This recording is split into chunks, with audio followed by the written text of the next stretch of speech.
Why did the United States attack Libya, Iraq, Afghanistan, and Yemen? Why are U.S. operatives helping to destabilize Syria?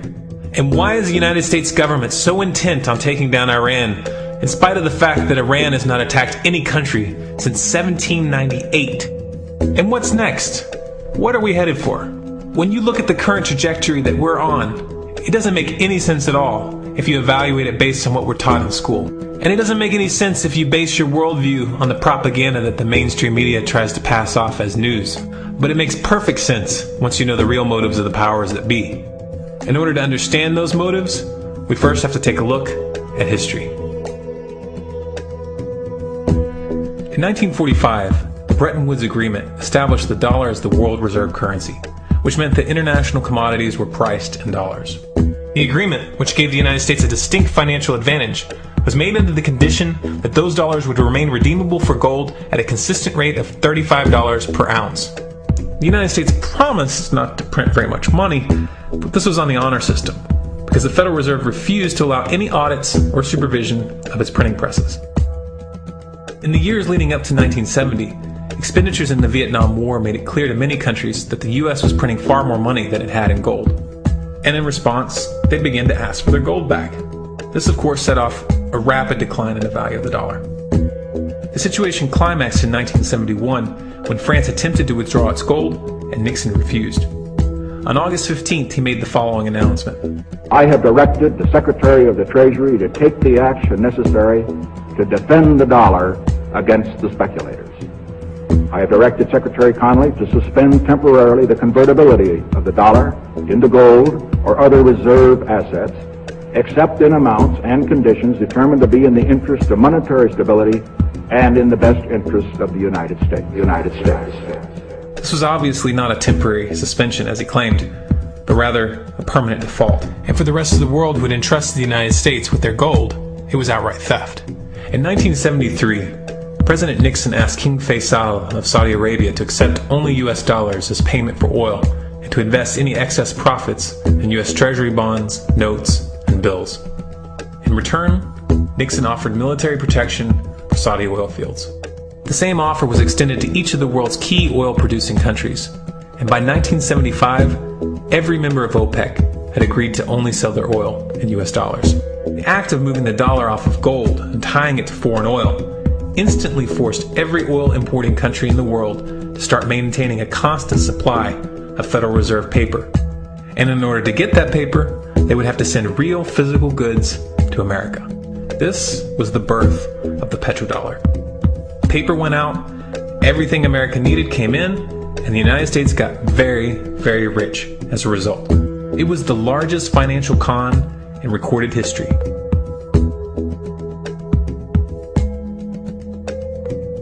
The arms race of the Cold War was a game of poker.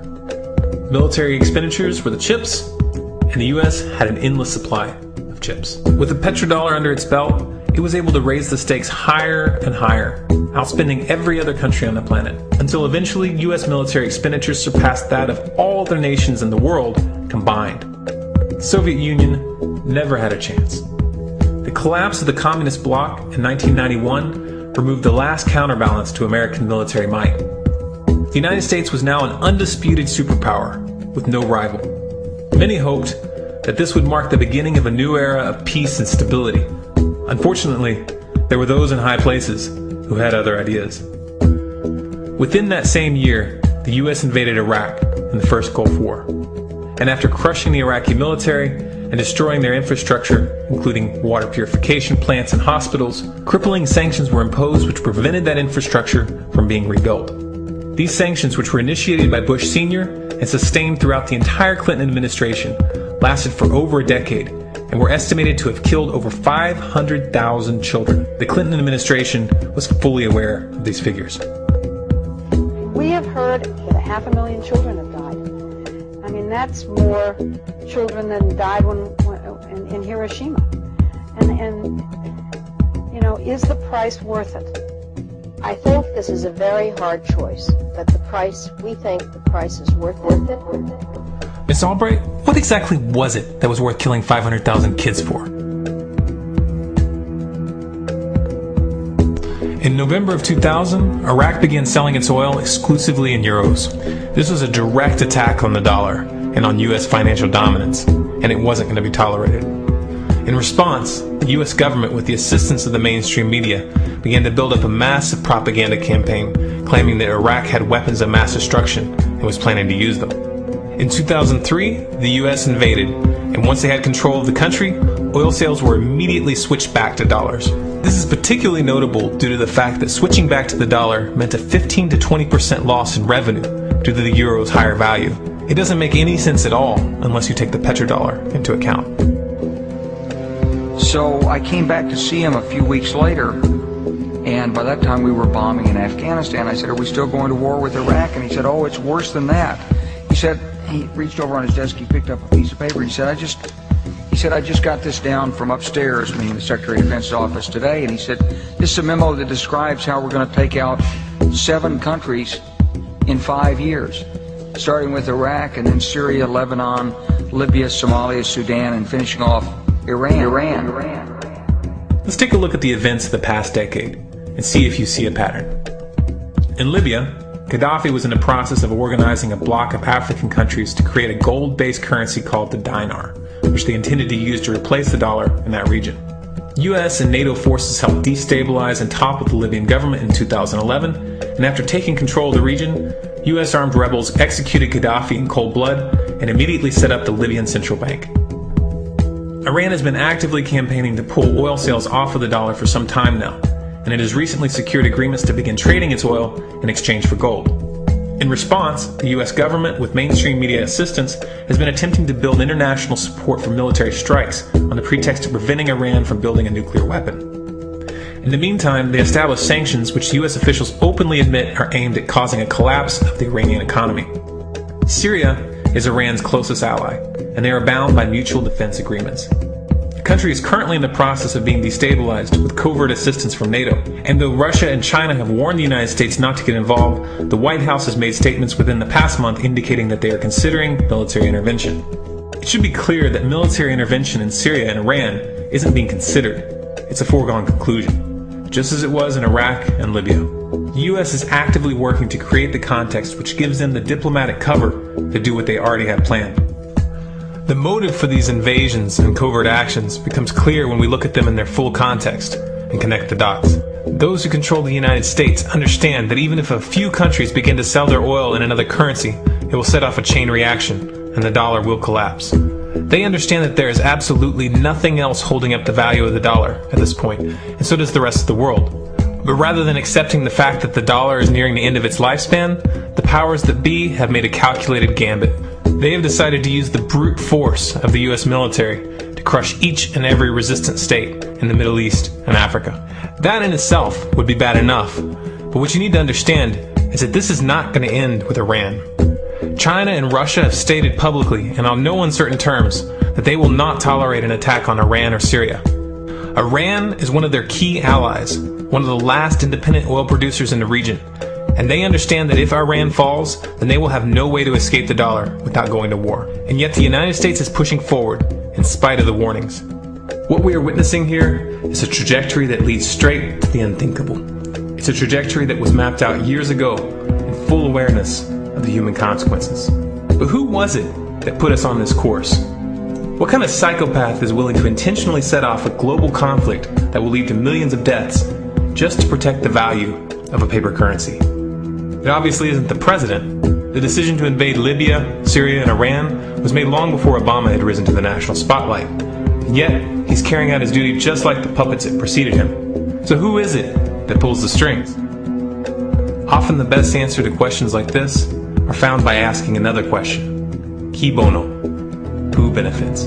Obviously those who have the power to print the dollar out of thin air have the most to lose if the dollar were to fall. And since 1913, that power has been held by the Federal Reserve.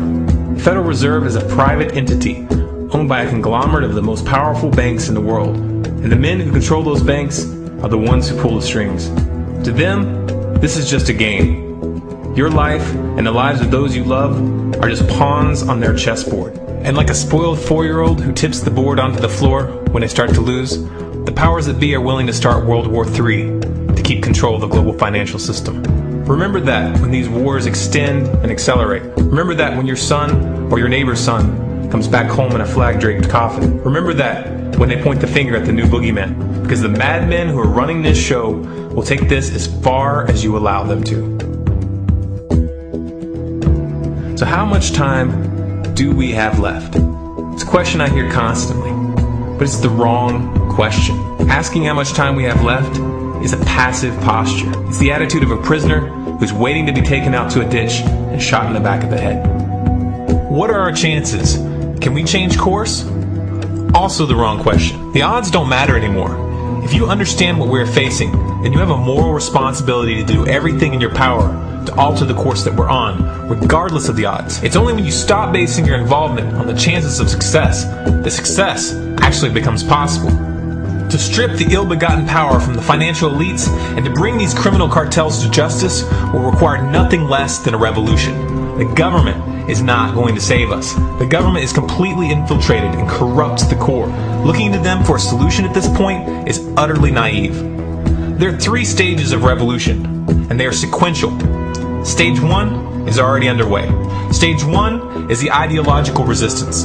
In this stage, we have to actively work to wake up as many people as possible about what is happening and the direction we're headed. All revolutions originate from a shift in the mindset of the population, and no other meaningful resistance is possible without it. Success in this stage of the game can be measured by the contagion of ideas. When an idea reaches critical mass, it begins to spread on its own and seeps into all levels of society. In order to achieve that contagion, we need more people in this fight. We need more people speaking out, making videos, writing articles, getting this information onto the national and international stage. And we especially need to reach the police and the military. Stage 2 is civil disobedience, also known as nonviolent resistance. In this stage, you put your money where your mouth is, or more accurately, you withhold your money and your obedience from the government, and you do everything in your power to bring the gears of the state to a halt. Practiced in mass, this method alone is often enough to bring a regime to its knees. However, if you fail at this stage, Stage 3 is inevitable. Stage 3 is direct physical resistance. Direct physical resistance is the last resort, and it should be avoided and delayed as long as possible. And it should only be invoked after all other options have been thoroughly exhausted. There are those who talk tough and claim that they will resist when the time comes. But what those people fail to realize is that if you are inactive during the first 2 stages and save your efforts for the last resistance, then you will fail.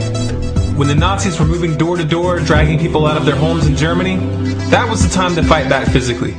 But due to the lack of ideological resistance and civil disobedience leading up to that moment, even an armed uprising would have likely failed at that point. An armed uprising can only succeed if the people have established an attitude of active resistance. And active resistance is only possible after their minds have broken free from the mainstream propaganda.